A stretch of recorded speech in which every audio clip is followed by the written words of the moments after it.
Wow, yeah. Um, which is our next topic. Thank you, Nick. Kobe. Kobe Bryant, the mentality that he has, and everybody understands the Mamba mentality. But I'm gonna tell you three reasons why Kobe Bryant was as great of a player as he became. One, first reason is his passion. And these are probably everybody has different things that they kind of label on what makes a great player, but I'm pretty sure passion is always up there. But I'm putting it as Kobe's number one because if you look at the way that young man played this game of basketball and the way he lived his life, being a girl dad, a husband, and the way he handled his business, everything Kobe did, he did it with passion. And I'll reflect everybody back to that game where he scored 81 points against the Raptors. If you look at Kobe's face, now he may not have shown it in his face because he's out there trying to do things, but look at his eyes. The eyes are the windows to the soul, man. And Kobe loved, as we all do, all of us, even as a fan, people love basketball. But Kobe loved playing basketball. I'm not saying that he didn't compete because he loved competing. That was another big asset that he had. But for me, the number one thing is the passion. Kobe kept this game like playground. Even though he was going against some of the best defenders and some of the best defensive teams, he loved playing the game. And that showed by his off-court activities as far as working out the way he did. But his passion was number one. And I'll tell anybody that's watching, go back and watch the Raptors game where he scored 81 points and tell me if that ain't passion. Because he Why played, were his man. eyes dilated? It was Like, I mean, like you're talking. it was like playground basketball to him. Yeah, yeah, yeah, And yeah. when you play like that, that means you're playing for the love of the game. Cool. I mean, you talk about passion. I think about Kobe when he ruptured his Achilles and still went out to the free throw line and shot that free throw. I'll never forget that. How the hell did he do That's that? First of beyond all, passion. That's big balls, man. That's that's fucking. crazy, right? That's crazy. Like, are you thinking you're going to get put back in the game? Is that why you want to shoot it? Like, I mean, the dude had no Achilles tendon and he's out there shooting free throws. I mean, I did not like Kobe as a when he was playing, obvious for obvious reasons. But that's something where you just looked and went, I mean, this guy's special. He's special. Real He's a one special. off. And a lot of it was because of passion. Number two reason why Kobe Bryant was such a great player to Michael Cooper, everybody has their own one, is his awareness of the game. Kobe always knew what was going on the floor at all times. He was always aware of what was going on. His preparation, I'm hearing, and I saw a little bit of it myself because I was assistant to the general manager in the 90s when he first came with the team. He always knew where he was on the floor and where all his teammates were on the floor. And sometimes players get that tunnel vision and they just looking at the basket. Well, Kobe could have the sense of awareness to see the basket, but yet if that double team came, you notice he always hit a player, open player. But if you weren't hitting shots, Kobe had a saying: "If you ain't hitting shots, I ain't passing you the ball because I can do what you're doing. I can miss just as good as you can, but I believe I'm gonna make mine." So his awareness of the floor was something that was astounding to me, and especially it showed in that workout that we had. Yeah. When Kobe was a young player, they brought him in. The story's been told many times. I worked out Kobe, and yeah, Kobe got me a little bit. But you know what? The one thing I'm gonna always say that I love about competing against the best, and I think I played against some of the best. I would love to have played Kobe at the prime of my life when I'm Mhm. 25, 26, and I'm out there doing it. And I think, you know what, it would have been a great matchup. I'm not going to say who would have won or who would have lost, but it would have been a hell of a battle. Obviously, he'd have won some, I'd have won some, but it would have been fun to play against him. But his awareness for the game of basketball, where everybody was at and stuff like that, was second to none. And my third is his professionalism. Kobe was a consummate pro. Everything he did on the court, his preparation before he went on the court, and then being so professional, whether he won or lost after the court, handling the media, handling autograph seekers, handling administrative people coming up and pulling on him. Kobe was always a professional. And those are three ingredients that I want to pass on to young people, okay? Professional don't necessarily mean, yeah, you're a pro, but you can be professional in your everyday life on how you treat people and how you handle people, how you approach people, how you talk to people. at your job, at Walmart, at the gas station, you still have to be a professional person. And those three ingredients, intangibles, are why Kobe Bryant was the player that he became. And I am bringing the next show, Nick, we have Michael Thompson. I'm gonna bring Mike on, and Mike has some because we were talking about this the other day at the jersey retirement. I went up and was talking to him, and he goes, "You know what, Coop? Wouldn't it be great if Kobe had been here to see your number going up?" Oh, I said, "Man, you know what? Stop, MT. You're gonna make me cry, man, because yeah, I miss yeah, that yeah. young man to this day.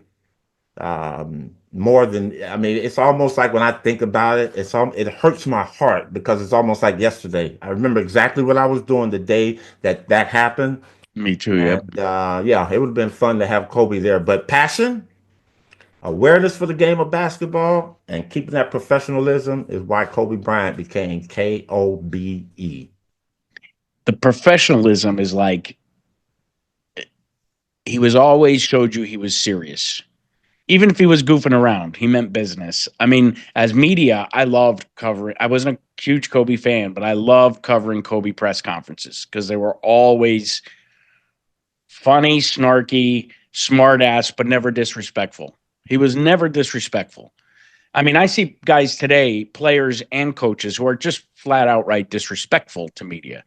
Kobe could undress you or, dress you down without being a dick. He just had a way about him, whether it was a look or something in Italian quick. He just had something about him that could make you stop. And that seriousness is not something you're born with, or you're born. I think it is something you're born with. It's a trait that you're born with that then develops out into your talents. And CNN is playing the Kobe feature this weekend. They're doing a documentary on him that should be really good.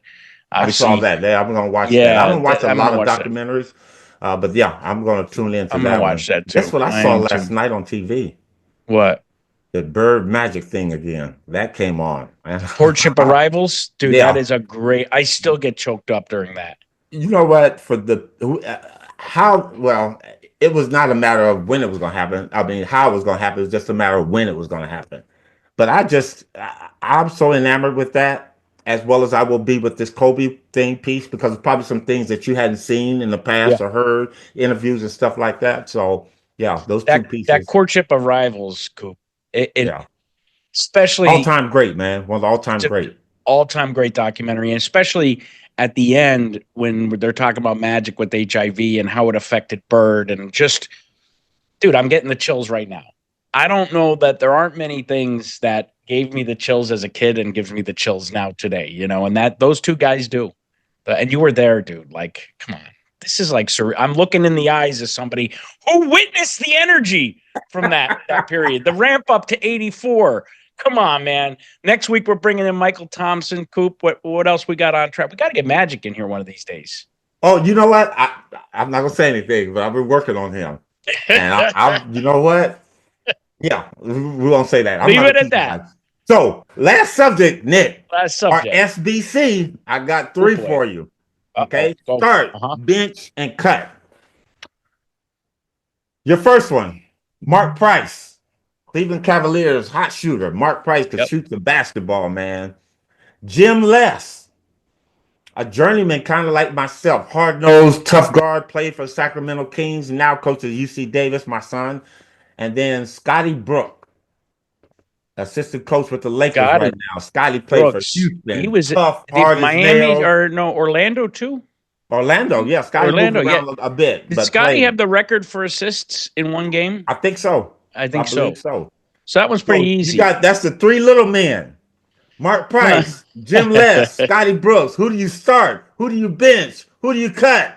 I'm starting Mark Price. I'm benching Brooks and I'm cutting less. Now, come on, where are you? You got to be at the same coop. That was one of your easiest ones. See, for you, that's easy. It's hard for me. Why? Tell me. This is better. Go Okay, ahead. so this is my thing, and I'm honest about this. I'm going to start. I'm going to start Scottie Brooks. I think Scott had that toughness about him. He knew how to run a team. He could get people where they're supposed to be, and so I'm gonna start Scottie Brooks. He never even was an all-star, I don't think, Scotty. So was he? It don't You matter. don't I'm care. just This thinking is about your my thing. team I and what got I you. Got want. it. I'm Somebody that's sorry. tough, I'm sorry. that's not going to back down either. I'm All three of sorry. these I'm guys sorry. weren't going to back down. I am going to bench Jim Les. And the reason I bench Jim, why are you looking at me like that? Because you're cutting Mark. Go ahead. Go I'm going to finish cut it. Mark Price because I don't think Mark Price would want to come off the bench. So I'll Well, go that ahead and is get rid of probably the true. attitude and stuff like that. Get rid of That's a attitude. cop out. That's probably But true. listen, Jim Les and Scottie Brooks were better defensive players than Mark Price. Mark's Yeah. going to score, but I got two guys that's going to shut people down out there on the floor, and that's going to leave some skin, going to leave some blood. That's going to jump. They're going to do what it has to do for my team to win. That's your first one. Give me the second one. Go ahead. All right, your second one, Nate McMillan. Okay. Seattle Supersonics. Yeah. Dale Ellis, another Seattle Mm. Supersonics, but a Dallas Maverick Mm-hmm. sharpshooter. Mm-hmm. And the Greyhound himself, Walter Davis. Who you starting, who you benching, who you cutting. Wow, that's a Nate tough one. McMillan, I'm gonna Dale start. Ellis, Yeah, Walter Davis. I'm gonna start the Greyhound. I'm gonna bench Dale, and I'm gonna cut McMillan. No Go reason ahead. why. Tell me. All right. That's what you're waiting for. Okay, all right, all right. Duh. Okay, for me, I'm gonna start Walter Davis. I gotta go with Yeah, the you have Greyhound to. too. One of the best scorers that's ever seen this game, man. Not Walter could talked about fly. enough. Yep. Walter could Not fly. discussed enough. I'm gonna uh Nate McMillan's gonna come off the bench for me because I gotta have defense. Nate the guard anybody on the floor from 1 through 4. Nate big guard, tough as But you're shit cutting too, your man. boy Dale. And I gotta cut Dale again because I got scoring in Walter Davis. I need defense. I got that. So if I have two scores, I don't have nobody playing no defense. So and I love Dale Ellis. I love the hell out of Dale Ellis. But Dale, you gotta go, baby. You gotta go. Coop, before you get to your third, I got one for you. Hakeem Olajuwon, Moses Malone, and Shaquille O'Neal. Or Shaquille O'Neal. Start bench cut. This is tough, Coop. Start Olajuwon because You he's gonna gotta. give you everything you need. He's gonna score. He's gonna play defense. He's gonna run the court. He's gonna rebound. I'm gonna bench Shaq. I gotta cut Moses. Now I Oh, love Moses Malone to death. I I mean, know I you miss do. him every single day. Moses and I used to talk all the time. But I gotta go. I gotta go. Shaq Diesel, man. Shaq is gonna give it to you in all kind of. He gonna give it to you straight physical. He gonna put it all up in your face and put it all up in your nose, and he gonna do all of that. And Shaq is a force to be reckoned with. Moses, I gotta cut you, baby. Wow. Could Shaq play today? Yeah, it would be hard The game because would he change, has to maybe. go out and defend. Yeah. But it Yeah. would be hard. But again, that's at that off when you got to go down and play defense against him. I'm going into Shaq, and he gonna How give me my about 3-point play. He gonna dunk it could Moses? and one. Could Moses play today? I think so. It would be hard for Moses too, because Moses didn't want to come Really? out of that paint. But I think Moses could get out there and deal with people. Now, Moses was a good 3-point shooter. He was a good Was perimeter he? shooter, so I think He he was. would hit his share of threes. He would have problem guarding people. But he'd All right, rebound the our balls last off it. one, Go ahead, Coop. Go ahead. SBC, Jeff Hornacek, Utah Jazz sharpshooter. Jeff could hit Phoenix with the Suns. best, Yep. man. Yep. Danny Ainge, the dreaded Celtic nemesis from boy. BYU. Played against Danny in college. I was tired of seeing him. And last but not least, Jeff Lamp from Virginia, sharpshooter, played with the Lakers. Jeff 6'4", 6'5", could shoot the basketball with the best of them. Who you So we starting? got Who you benching? Hornacek. Who you cutting? Hornacek, Ainge, Lamp. I'm going to start Ainge, bench Hornacek, and cut Lamp. I can't not start Danny Ainge, and him and Jeff Hornacek are pretty much the same guy. Danny was a bit more feisty. Okay, I'm gonna They start were very Hornacek similar. because he could score and he could go You're off the cutting dribble. Ainge. You just want to Horny fucking was cut hard to Ainge. Horny was hard to guard. I'm cutting Danny Ainge's ass, and I'm benching my guy Jeff Lamp. There you have it. SBC. That's another edition, the new edition, 2025 of Showtime with Coop. Want to thank everybody, especially our sponsors, Prize Pick. Prize Yes, Picks and sir. Game Time, baby. Yes, sir. And I'm going to get that thing to you, Nick. Thank you, sir. Thank you, guys. And Have a thank good you, one, Coop. everybody, for listening. Showtime with Coop is brought to you by Prize Picks and the Game Time app.